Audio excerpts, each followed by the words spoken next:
El Ventocoris falcatus es un chinche sacado del Jurásico.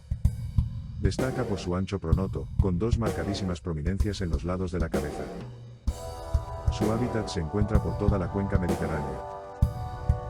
Los chinches se alimentan de los fluidos de las plantas. Así que estos excretan líquidos. Ventocoris falcatus, un chinche sacado del Jurásico.